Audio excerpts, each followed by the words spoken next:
नमस्कार, मैं आपका दोस्त राकेश आप सभी का स्वागत करता हूं आपके ही यूट्यूब चैनल अनसुलझी कहानियां में। दोस्तों, अगर आपको आज की कहानी पसंद आए तो हमारे चैनल को सब्सक्राइब करना, वीडियो को लाइक करना और ऐसी ही डरावनी कहानियां सुनने के लिए हमारे चैनल पर विजिट करना। तो चलिए चलते हैं आज की कहानी की ओर। मेरा नाम वैभव है। मैं एक आईटी कंपनी में काम करता था। मेरी ज़िंदगी बहुत अच्छे से चल रही थी। अच्छी सैलरी थी, अच्छे दोस्त थे और अच्छे घर वाले। कभी कोई भी प्रॉब्लम मेरी ज़िंदगी में नहीं हुई। एक दिन मेरे बॉस ने मुझे कंपनी के काम से बगल वाले शहर में भेजा था, जहां मुझे एक बिजनेस मीटिंग करनी थी। वो मीटिंग सुबह होने वाली थी और करीब 2 घंटे चलने वाली थी।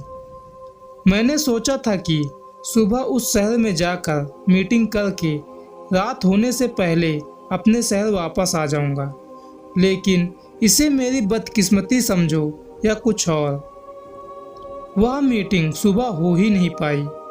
मेरी मीटिंग जिसके साथ थी वह सुबह आ ही नहीं पाए, इसलिए वो मीटिंग शाम को शुरू हुई और वो मीटिंग खत्म होते होते रात के करीब 8 बज गए। वो मीटिंग मेरी सफल रही, इसलिए मैं बहुत खुश था।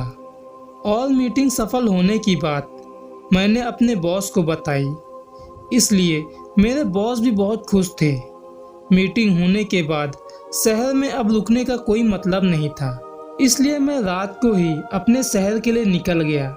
मैंने सोचा था कि रात के 1 या 2 बजे तक मैं अपने घर पहुंच जाऊंगा और कल सुबह अपने ऑफिस पहुंचकर सभी को यह गुड न्यूज़ दूंगा। वहां से निकलकर मेरी गाड़ी हाईवे पर बहुत तेज रफ्तार से दौड़ने लगी। मुझे जल्द से जल्द अपने शहर वापस आना था। करीब 3 घंटे की ड्राइविंग के बाद मुझे चाय पीने की इच्छा हुई और मैं चाय पीने के लिए एक ढाबे पर रुक गया।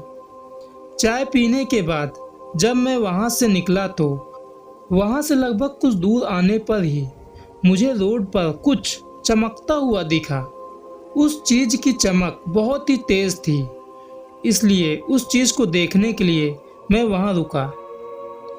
जब मैं उस चीज के करीब गया तो उस जगह पर एक गोल सर्कल बना हुआ था। उसके बीचों बीच एक चमकदार छोटा सा पैंडल था। उस पैंडल की चमक को देखकर मैंने उसको अपने हाथों में उठा लिया। जब मैंने उस पैंडल को देखा तो वह सोने का लग रहा था, लेकिन सोने से भी ज़्यादा उस पैंडल में चमक थी। अपने लिए कहूँ या सबके लिए, ये एक यूनिक चीज़ थी। इस चीज़ को देखकर मैं काफ़ी खुश हो गया और मैंने उस पैंडल को अपने ऊपर वाली जेब में रख लिया और फिर मैं अपने घर की तरफ निकल गया। घर पहुंचने के बाद मैं इतना थक चुका था कि मैंने कपड़े भी नहीं बदले और मैं वैसे ही जाकर सो गया। जब अगले दिन सुबह मैं उठा तब मेरे सीने में दर्द हो रहा था। यह दर्द शरीर के कटने जैसा था, इसलिए मैं तुरंत शीशे में जाकर अपने सीने को देखने लगा। सीने में एक निशान बना हुआ था। वह निशान किस चीज़ का था वह मुझे नहीं पता, लेकिन वह निशान लाल रंग का था। तभी अचानक मुझे याद आया कि यह निशान जो मेरे सीने में बना हुआ है वो उस पैंडल में भी बना हुआ था, जिसे मैं कल रात उस रास्ते से उठाया था। इसलिए मैं तुरंत अपने शर्ट की जेब को चेक करने लगा। मैं उस पैंडल को देखना चाहता था, लेकिन वह पैंडल मुझे मेरे शर्ट की जेब में नहीं मिला। इसलिए मैंने अपने पैंट की जेब को चेक किया, लेकिन उसमें भी वह पैंडल नहीं था। मैंने सोचा कि लगता है गाड़ी में ही पैंडल को भूल गया हूँ, इसलिए मैं दौड़कर अपने गाड़ी के पास पहुँचा और गाड़ी खोलकर गाड़ी को अच्छे से चेक किया, लेकिन वह पैंडल मुझे गाड़ी में भी नहीं मिला। इसलिए मैं अपने घर वापस आ गया। मैंने सोचा कि जाने दो, कहीं वह पैंडल गिर गया होगा, इसलिए मैं ऑफिस जाने के लिए तैयार होने लगा। तैयार होने के बाद जब मैं ऑफिस के लिए निकल रहा था, तभी मुझे किसी ने मेरे नाम से बुलाया, वैभव, वैभव। मैं तुरंत अपने चारों तरफ देखने लगा। कौन कौन मुझे बुला रहा है? मैं उस समय अपने घर में ही था और मेरे अलावा मेरे घर में कोई भी नहीं था। तो यह आवाज़ किसका था? मुझे कोई भी दिख नहीं रहा था, इसलिए मुझे थोड़ा सा डर लगने लगा था। लेकिन दिन था, इसलिए मुझ में कुछ हिम्मत थी। मैंने अच्छे से पूरे घर को चेक किया, लेकिन कोई भी नहीं था। मैंने सोचा कि शायद यह मेरा भ्रम है, इसलिए मुझे ऐसी आवाज़ें सुनाई दे रही हैं। फिर मैं अपने ऑफिस के लिए निकल गया। लेकिन एक बात अजीब थी, मुझे अजीब सी आवाज़ें सुनाई दे रही थी, लेकिन कुछ भी समझ में नहीं आ रहा था। वह आवाज़ बिल्कुल धीरे धीरे से मेरे कानों में गूंज रही थी। मैंने इन चीज़ों पर ध्यान नहीं दिया और ऑफिस पहुंचकर अपनी सफलता को एंजॉय किया। जब मैं रात को वापस अपने घर आया तो मुझे फिर से किसी ने मुझे मेरे नाम से बुलाया, वैभव, वैभव। सच में उस समय मैं बहुत डर गया था, क्योंकि उस समय कोई भी मेरे आसपास नहीं था और मेरा नाम मुझे साफ साफ सुनाई दे रहा था। अब मैं इस चीज़ के बारे में सोच रहा था कि कौन है जो मुझे बार बार बुला रहा है, मेरा नाम ले रहा है। लेकिन फिर मैंने सोचा कि यह मेरा भ्रम होगा, क्योंकि अगर सच में कोई मुझे बुलाता तो मुझे वह जरूर दिखता। हाँ, ये मेरा भ्रम ही होगा। फिर मैं घर पहुंचा और सोने के लिए अपने रूम में चला गया। जैसे ही मैं सोने के लिए बेड पर लेटा, वैसे ही फिर से मुझे मेरे नाम से किसी ने बुलाया। मैंने तुरंत कहा, कौन है जो बार बार मेरा नाम ले रहा है? तभी मुझे फिर से एक आवाज़ सुनाई दी, शैतान हूँ मैं। मैंने कहा, कौन? शैतान? कौन हो तुम? अगर तुम मुझसे मजाक कर रहे हो तो ऐसा मजाक मुझे बिल्कुल पसंद नहीं। सच सच बताओ, कौन हो तुम? तभी अचानक से मेरे सामने एक काले रंग की परछाई आ गई, जिसकी आंखें बिल्कुल लाल थी। उस चीज को देखकर मेरी चीख निकल गई। मैं तुरंत अपने घर से बाहर की ओर भागा। भूत, मेरे घर में भूत है, ऐसा चिल्लाते हुए मैं अपने पड़ोसी के घर पहुंचा और जोर जोर से उनका दरवाजा खटखटाने लगा। मेरे पड़ोस के अंकल ने मुझसे पूछा तो मैंने उन्हें सब कुछ बताया।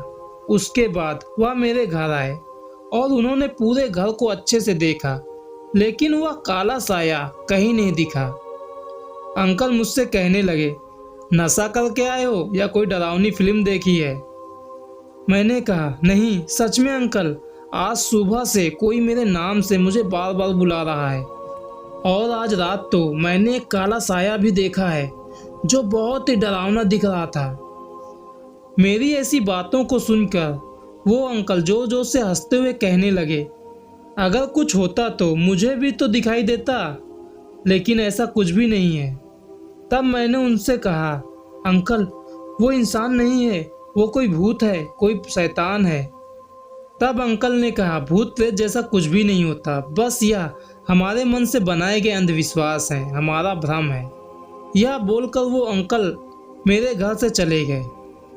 उन अंकल के जाने के बाद मुझे फिर से वो काला साया मेरे घर पर ही दिखा और उस काले साये ने मुझसे कहा, मैं शैतान हूँ और तुम इस दुनिया में मेरा प्रतिनिधित्व करोगे। अलग अलग समय में अलग अलग लोग मेरा प्रतिनिधित्व करते हैं। मैंने उस शैतान से पूछा कि मैं ही क्यों? तब उस शैतान ने कहा, वो पैंडल उठाकर तुमने खुद मुझे चुना है। वो पैंडल जिसके पास होता है उसके छाती पर मेरा निशान बनता है, वो मेरा प्रतिनिधित्व करता है। यह कहकर वो गायब हो गया। वो पूरी रात उस शैतान के बारे में सोच सोच कर मैं डरता रहा। जब अगले दिन सुबह मैं अपने ऑफिस के लिए निकला तो मैंने देखा कि एक बच्चा रोड पर साइकिल चला रहा था। तभी मुझे उस शैतान की आवाज़ सुनाई दी, इस बच्चे को अपनी गाड़ी से कुचल दे। मैंने कहा, पागल है क्या? क्या बकवास कर रहा है? या मुझसे नहीं होगा। तभी मेरे हाथ से गाड़ी की स्टीयरिंग घूम गई और मेरी गाड़ी उस लड़के की तरफ जाने लगी। मैं बहुत कोशिश कर रहा था, लेकिन ऐसा लग रहा था कि जैसे मेरे हाथ में मेरा काबू ना हो। बहुत ही मुश्किल से मैंने गाड़ी को रोका और लड़के को उस शैतान से बचाया। तभी वो शैतान जोर जोर से हंसने लगा और कहा, ये तो शुरुआत है, तुम मेरा प्रतिनिधित्व कर रहे हो। तुम्हें बुरा, बहुत बुरा बनना ही होगा, तुम चाहो या ना चाहो। तुम्हारे पास सिर्फ 30 दिन है। जैसे जैसे तुम्हारे सीने का निशान लाल और लाल होता जाएगा, वैसे ही धीरे धीरे मैं तुम्हारे शरीर में समाता जाऊंगा और 30वें दिन ये शरीर मेरा होगा। और एक बात, आज 3रा दिन है। यह सुनते ही मैं ऑफिस ना जाकर एक तांत्रिक के पास चला गया। उस तांत्रिक ने मुझ पर तंत्र विद्या की और मुझे एक ताबीज भी बना कर दिया। लेकिन उस शैतान के सामने सब कुछ बेकार था। मैं अलग अलग लोगों से मिला, अलग अलग बाबाओं अघोरियों से मिला, लेकिन सब कुछ बेकार था। वो निशान मेरे सीने से जा ही नहीं रहा था, बल्कि दिन ब दिन वो निशान और भी लाल होते जा रहा था। मेरा कंट्रोल धीरे धीरे मेरे शरीर से जा रहा था। उस समय आप बहुत मजबूर महसूस करते हैं, जब आप करना बहुत कुछ चाहते हो और कुछ ना कर पा रहे हो। मैं वो हर तिक्रम भिड़ा चुका था जिससे उस शैतान से मेरा पीछा छूट जाए, लेकिन वो शैतान बहुत शक्तिशाली था। उसे मैं शैतान कहूँ या भूत या कुछ और, कुछ भी समझ में नहीं आ रहा था।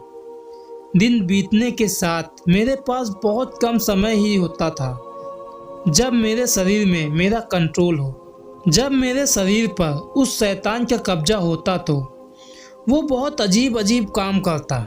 उसके सारे काम तो मुझे याद नहीं थे, लेकिन कुछ काम याद रह जाते। जैसे कब्रिस्तान में जाकर वो मुर्दों को खाता था।